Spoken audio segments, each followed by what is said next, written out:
അപ്പോൾ രാഹുൽ മാങ്കൂട്ടത്തിനെ വേട്ടയാടിയ സഖാക്കന്മാർക്ക് ഒന്നിന് പുറകെ ഒന്നായിട്ട് തിരിച്ചടി വന്നുകൊണ്ടിരിക്കുകയാണ്. റാന്നിയിൽ ഒരു അവിഹിത ഗർഭം വന്നിരിക്കുന്നു. ഗർഭത്തിന് ഉത്തരവാദി CPM-ന്റെ ഒരു ഏരിയ കമ്മിറ്റി അംഗം, DYFIയുടെ ബ്ലോക്ക് പ്രസിഡന്റ്. സാധാരണഗതിയിൽ ഓരോ തെരഞ്ഞെടുപ്പും അടുക്കുമ്പോൾ ഗർഭക്കേസും അല്ലെങ്കിൽ പീഡന കേസുമായിട്ടാണ് CPM എപ്പോഴും ജയിക്കാറുള്ളത്.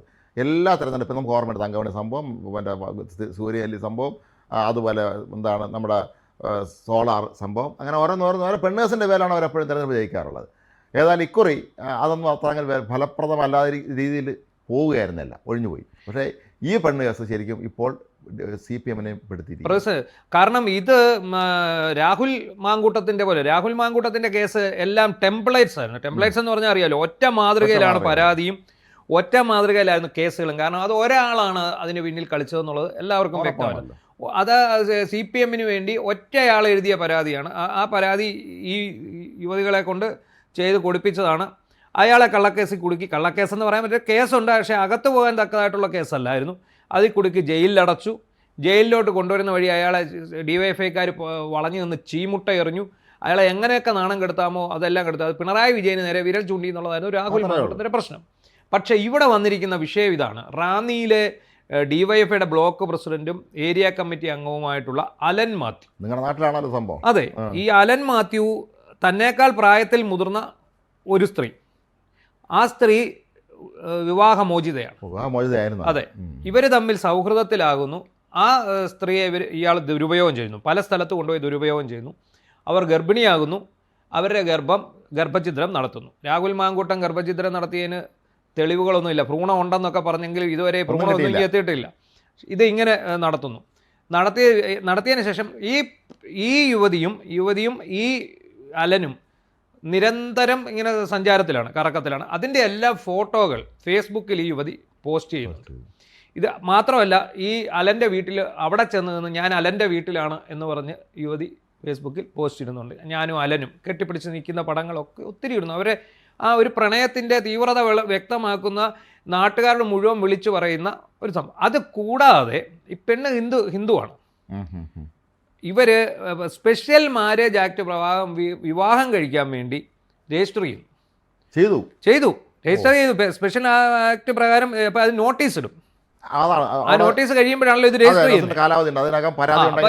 ഇവരെ രണ്ടുപേരുടെയും കൂടെ പടമൊക്കെ വെച്ച് ഇവർ വിവാഹിതരാകാൻ പോകുന്നു, ആർക്കെങ്കിലും പരാതി ഉണ്ടോ 30 ദിവസത്തിനകം അറിയിക്കണമെന്ന് പറഞ്ഞ് രജിസ്ട്രാർ ഓഫീസിലൊക്കെ നോട്ടീസ് വിടുന്നു. ഇത്രയെല്ലാം ഇട്ട് കഴിയുമ്പോൾ ഇവൻ വിവാഹത്തിൽ നിന്ന് പിന്മാറും. അപ്പോൾ കല്യാണം ശരിക്കും നിയമപരമായി നടന്നിട്ടില്ല, നോട്ടീസ് ഇട്ടിട്ടേ ഉള്ളൂ. നോട്ടീസ് ഇട്ട് കഴിഞ്ഞപ്പം പിന്മാറും. എന്താണ് വിഷയം? വീട്ടുകാർ സമ്മതിക്കുന്നില്ല. അവൻ്റെ വീട്ടുകാർ കൂടെ അറിഞ്ഞുകൊണ്ടാണ് ഈ പെണ്ണുമായിട്ട് അവൻ്റെ വീട്ടിൽ. അപ്പോൾ അറിഞ്ഞിട്ടില്ല എന്ന് പറയുന്നു. അങ്ങനെ എന്ത് ചെയ്യുന്നു? കഴിഞ്ഞ മാസം ഫെബ്രുവരി പകുതി ആയപ്പോൾ ഈ പെൺകുട്ടി പത്തനംതിട്ട SP-ക്ക് പരാതി കൊടുക്കും. തന്നെ ദുരുപയോഗം ചെയ്തെന്നും വിവാഹ വാഗ്ദാനം ചെയ്ത് തന്നെ പീഡിപ്പിച്ച് താൻ ഗർഭിണിയായെന്നും ഗർഭഛിദ്രം നടത്തിയെന്നൊക്കെ കാട്ടി ഒരു പരാതി കൊടുക്കുന്നു. ഈ പരാതി അന്വേഷിക്കാൻ റാന്നി DYSPക്ക് കൈമാറും.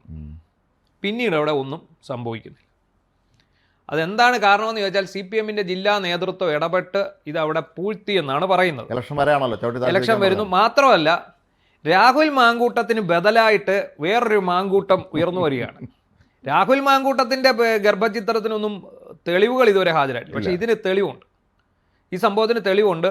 അതോടുകൂടി ഈ പെൺകുട്ടിയുടെ മാനസിക നില തകരുന്നു. ഇവർ കേസെടുക്കുന്നില്ല. അങ്ങനെ ഈ പെൺകുട്ടി ആത്മഹത്യയ്ക്ക് ശ്രമിച്ച അതീവ ഗുരുതരാവസ്ഥയിൽ കോന്നി മെഡിക്കൽ കോളേജിൽ ചികിത്സയിലാണ്. ഇപ്പോൾ ഈ പെൺകുട്ടിയുടെ മൊഴിയെടുത്ത് ഇയാൾക്കെതിരെ പീഡന കേസ് രജിസ്റ്റർ ചെയ്തിരിക്കും. ജില്ലാ പോലീസ് മേധാവി കർശന ഉത്തരവിട്ടിരിക്കുകയാണ് ഇയാളെ എവിടെയുണ്ടെങ്കിലും. കാരണം എന്താണെന്നറിയാമോ? തെരഞ്ഞെടുപ്പ് പ്രഖ്യാപിച്ചു. ഇപ്പോൾ പാർട്ടിക്കാരെ പറയുന്നത് പോലീസിന് കേൾക്കണ്ട. അന്നേരം പോലീസ് ഉണർന്നു. ഇനിയിപ്പോൾ അലനെ അന്വേഷിച്ച് നടക്കുകയാണ്. അന്നേരം പോലീസ് ഉണർന്നു. ഒന്ന് ആലോചിക്കണം. നമ്മൾ ഇത് ആലോചിക്കേണ്ട കാര്യമാണ്. ഇത് ഈ കാലത്തിൻ്റെ കാവ്യത ഈ ചെയ്യുന്നതിനൊക്കെ ഉടനെ ഇപ്പം രാഹുലിനെ വെച്ചാണ് ഇവർ തെരഞ്ഞെടുപ്പ് നേരിട്ട്, തദ്ദേശ സ്വയംഭരണ തെരഞ്ഞെടുപ്പ് നേരിട്ട്. രാഹുൽ ഉണ്ടാക്കിയ ഗർഭങ്ങളായിരുന്നു തദ്ദേശ തെരഞ്ഞെടുപ്പിലെ CPM-ന്റെ പ്രചാരണായുധം, വികസന പ്രവർത്തനങ്ങളെക്കാൾ, അല്ലേ? അതെ. പിന്നെ രാഹുലായിരുന്നു അവരുടെ പ്രധാന ആയുധം.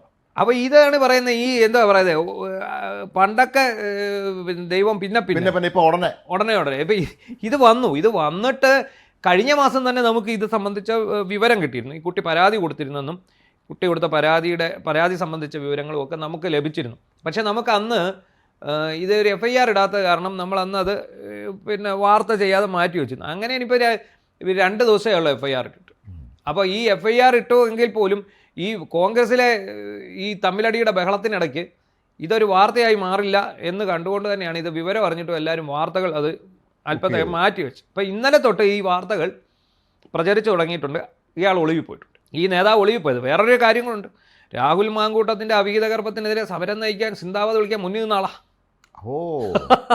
അത് പണ്ട് ഓർമ്മ ഉണ്ടായിരിക്കും. നമ്മുടെ നാട്ടിൽ വല്ല കൊലപാതകമൊക്കെ നടന്നാലേ ഒരു ആക്ഷൻ കൗൺസിൽ രൂപീകരിക്കും. അതെ, ആക്ഷൻ കൗൺസിൽ രൂപീകരിച്ച് വലിയ പ്രക്ഷോഭം ബഹളമായിരിക്കും. അവസാനമാണ് അറിയുന്നത് ഈ ആക്ഷൻ കൗൺസിലിൻ്റെ പ്രധാന ഭാരവാഹിയാണ് ഈ കേസിൻ്റെ പിന്നെ പ്രവർത്തിച്ചവരുണ്ട്. അതെ, അതുപോലെ ഈ പോലീസുകാരെ കൂടെ തെളിവെടുപ്പിനും ഒക്കെ പോകുന്ന ആൾക്കാരുണ്ട്. അവസാനം പിന്നീടാണ് ഇവരെ എല്ലാം പിടിക്കുന്നതെന്ന് പറഞ്ഞ പോലെ ഇത് സെയിം പരിപാടിയാണ്. ഇത് സംഭവിച്ചിരിക്കുന്നത് എന്താണ്? ഇദ്ദേഹമാണ് രാഹുൽ മാങ്കൂട്ടത്തിൻ്റെ പിന്നെ ധാർമ്മികതയ്ക്കെതിരെ, രാഹുൽ മാങ്കൂട്ടത്തിൻ്റെ ഭീകരതയ്ക്കെതിരെ, രാഹുൽ മാങ്കൂട്ടർ എന്ന പ്രിഡേറ്റർക്കെതിരെ സമരം ചെയ്ത ആളാണ് അദ്ദേഹം. സമാനമായ ഒളിച്ചോടി. നിങ്ങളുടെ നാട്ടിലെ വനിതാ നേതാക്കൾ ആരും ഇക്കാര്യത്തിൽ ഇടപെട്ടിട്ടില്ലയോ? ഒരു നേതാക്കളും ഇടപെട്ടിട്ടില്ല, ആരും ഇതിനകത്ത് ഇടപെട്ടിട്ടില്ല. പക്ഷേ ഇപ്പോൾ ഈ തെരഞ്ഞെടുപ്പ് അടുത്തിരിക്കുന്ന സമയത്ത് കൃത്യം മറ്റൊരു രാഹുൽ മാങ്കൂട്ടത്തിനെ CPM കിട്ടിയിരിക്കുകയാണ്. ഇത് കോൺഗ്രസ് എങ്ങനെ ഉപയോഗിക്കുമോ എന്നുള്ളതാണ്. കാര്യമൊന്നുമില്ല, അവരിതൊന്നും ഉപയോഗിക്കാനൊന്നുമില്ല. ഇതിപ്പോൾ ചെയ്യാൻ പോകുന്നത്, ഇപ്പോൾ പോലീസ് ഇപ്പം നെട്ടോട്ടം ഓടുന്ന ഒരു ലക്ഷ്യം കൂടെ വെച്ചിട്ടാണ്. ഇവനെ അറസ്റ്റ് ചെയ്ത് അകത്തങ്ങ് ഇട്ട് കഴിഞ്ഞാൽ ഈ വിഷയം അവിടെ തീരും. അപ്പോൾ അതിനു വേണ്ടി പാർട്ടിയെ പ്രതിസന്ധിയിലാക്കാതെ മിക്കവാറും ഇദ്ദേഹത്തെ കൊണ്ടുവന്ന് കൊടുക്കാനും സാധ്യതയുണ്ട്, അങ്ങ് അറസ്റ്റ് ചെയ്യിക്കാനായിട്ട്. അപ്പം എന്തായാലും ഈ വിഷയം പുറത്തു വന്നതോടെ അദ്ദേഹത്തെ പാർട്ടി ഭാരവാഹിത്വങ്ങളിൽ നിന്നൊക്കെ നീക്കിയെന്നാണ് അറിയുന്നത്. ഈ റാന്നിയിലാണ് ഈ സംഭവം നടക്കുന്നത്. റാന്നി സ്റ്റേഷൻ്റെ പരിധിയിലാണ്. ഈ നമ്മൾ ആ പെൺകുട്ടി എന്ന് ഫേസ്ബുക്കിലിട്ട പോസ്റ്റുകൾ കാണുമ്പോൾ അറിയാം ഇവർ തമ്മിലുള്ള ബന്ധം എത്രത്തോളം ഗാഢമായിരുന്നു. കാരണം ഈ കുട്ടി ജോലി ചെയ്യുന്ന സ്ഥലത്തു നിന്ന് ഇവൻ പോയി പിക്ക് ചെയ്യുന്നു, അവൻ്റെ കാറിൽ കൊണ്ടുവരുന്നു. ഈ കൊണ്ടുവരുന്ന വഴിക്കാണ് ഈ പീഡനങ്ങളെല്ലാം നടന്നിട്ടുള്ളത് എന്നാണ്. പെൺകുട്ടി വിവാഹമോചിതയാണ്. അതെനിക്ക് തോന്നുന്നു ഇവനുമായിട്ടുള്ള ബന്ധം കാരണമാണ് ഇത് വിവാഹമോചിതയായതെന്നും പറയുന്നുണ്ട്. അത് സംബന്ധിച്ച് വ്യക്തമായിട്ടുള്ള ഒരു സൂചനയൊന്നും നമുക്ക് കിട്ടിയിട്ടില്ല. എന്താണെങ്കിലും ശരി, ഈ തെരഞ്ഞെടുപ്പ് അടുത്ത സമയത്ത് ഇതിപ്പോ ഒരു പണി CPM കിട്ടാനില്ല. ഈ പണ്ട് ഓർമ്മ ഉണ്ടായിരിക്കും, നമ്മുടെ കുട്ടിക്കാലത്ത് നമ്മുടെ നാട്ടിൽ ഗർഭസത്യാഗ്രഹം എന്നൊരു പരിപാടിയാണ്. അതുണ്ടായിരുന്നു. ഈ നാട്ടിൽ പാവപ്പെട്ട വീട്ടിലെ അത് നാട്ടും പുറത്തെ ഒരു കാഴ്ചയാണ്. അപ്പോൾ ഏതെങ്കിലും ഒരു പാവപ്പെട്ട വീട്ടിലെ പെൺകുട്ടി അല്ലെങ്കിൽ ഏതെങ്കിലും വീട്ടിൽ ജോലിക്കാരിയൊക്കെ ആ വീട്ടിലെ ഒരു യുവാവ് ഗർഭിണിയാക്കിയെന്ന് പറഞ്ഞ് ഈ പെൺകുട്ടിയും കൊണ്ടുവന്ന് ആ വീട്ടിന് മുന്നിൽ CPMൻ്റെ ഈ ആളുകളെ PR വർദ്ധിപ്പിക്കാനുള്ള ഒരു തന്ത്രമായിരുന്നു. ഇവരാണ് സമരമായിട്ട് ഗർഭസത്യാഗ്രഹക്കാരി അവരായിരുന്നു. ഇവരോട് പോയിരുന്ന് മുദ്രാവാക്യം വിളിക്കുകയും ആകെ പ്രശ്നമൊക്കെ ചെയ്യുമായിരുന്നു. അത് കാലം മാറിയപ്പോൾ ഇപ്പോൾ അവർ ഇന്നലെ ചെന്ന് പെട്ടു. ഗർഭസത്യാഗ്രഹം അവരുടെ വീട്ടിൽ നടത്തേണ്ട അവസ്ഥയിലായി. ഈ മാങ്കൂട്ടത്തിൻ്റെ കേസ് ഇതും തമ്മിൽ വ്യത്യാസമുണ്ട്. മാങ്കൂട്ടത്തിൻ്റെ പീഡനങ്ങളെല്ലാം ഭർത്തൃമതികളായിരുന്നു. അതെ അതെ അതെ. അതായത് 2 എണ്ണം. ഒരെണ്ണം ഒരു കേസ് സംബന്ധിച്ച് നമുക്ക് വ്യക്തതയില്ല. ഇവർ ഭർത്താക്കന്മാർക്കൊപ്പം കഴിഞ്ഞുകൊണ്ടാണ് രാഹുലിൻ്റെ പീഡനം ഏറ്റുവാങ്ങാൻ പോയത്. അതുകൊണ്ട് തന്നെയാണ് കോടതി പറഞ്ഞത് ഈ വിവാഹിതരായ സ്ത്രീകൾക്ക് വിവാഹ വാഗ്ദാനം നൽകി നിലനിൽക്കില്ല. പക്ഷെ ഇത് അങ്ങനെയല്ല. ഇവിടെ ഈ അലൻ മാത്യുവിൻ്റെ പീഡനം വിവാഹമോചിതയായ യുവതിയുമായിട്ടാണ്. അന്നേരം വിവാഹ വാഗ്ദാനം കൊടുത്ത് പീഡിപ്പിച്ചു എന്നുള്ളത് ഉറപ്പായിട്ട് നിലനിൽക്കുന്ന ഒരു കേസാണ്. അവിടെയാണ് ഈ കേസുകൾ തമ്മിലുള്ള വ്യത്യാസം കൂടെ നോക്കിക്കോണം. മാങ്കൂട്ടത്തിൻ്റെ കേസുകൾ ഇത് വെച്ച് നോക്കുമ്പോൾ ഒന്നുമല്ല. ഇവർ പറഞ്ഞു പിടിപ്പിച്ച ഭീകരതയേ ഉള്ളൂ ഇതിനകത്ത്. പക്ഷേ അങ്ങനെയല്ല, ഇത് ജെനുവിനാണ് ഈ കേസ്. ഇത് വിവാഹമോചിതയായ യുവതിയാണ് പരാതിക്കാരി. സ്വാഭാവികമായിട്ട് ഈ നേതാവ് അഴിക്കൊള്ളി. നമ്മുടെ സാംസ്കാരിക നായകന്മാരും ഇതിനോട് സെലക്റ്റീവ് പ്രതികരണം നടത്തും. എന്ത് വരുമെന്ന് നമുക്കറിയാം. അതോ മാങ്കൂട്ടം മാത്രമേ അവർക്ക് പീഡകനായിട്ടുള്ളൂ എന്നുള്ളത് വേറെ ഒന്നുകൂടെ ഇതിനിടയ്ക്ക് പറഞ്ഞാൽ ആ മാങ്കൂട്ടത്തെ ന്യായീകരിക്കുന്നതല്ല. ഇതേ സെയിം സംഭവം തങ്ങളുടെ പാർട്ടിയിൽ വരുമ്പോൾ അവരെന്ത് ചെയ്യും എന്നുള്ളതാണ് നമുക്ക് കാണേണ്ടത്. അത് അവർ പറയും, അവർ സൈദ്ധാന്തിക ഭാഷയിൽ പറയും ഇത് മനുഷ്യൻ്റെ ജൈവികമായ ഒരു ആവശ്യമായിരുന്നു എന്ന് പറഞ്ഞ് അവരതങ്ങ് അവസാനിപ്പിക്കും. അത്രയേ ഉള്ളൂ. ജൈവ ബുദ്ധിജീവികളാണ്. അതുകൊണ്ട് അവരങ്ങനെ പറഞ്ഞതങ്ങ് അവസാനിപ്പിക്കാൻ തന്നെയാണ് സാധ്യത. എന്തായാലും ഈ തെരഞ്ഞെടുപ്പ് കാലത്ത് വന്ന് രാഹുൽ മാങ്കൂട്ടം ശപിച്ചതാവാം ഒരു പക്ഷേ.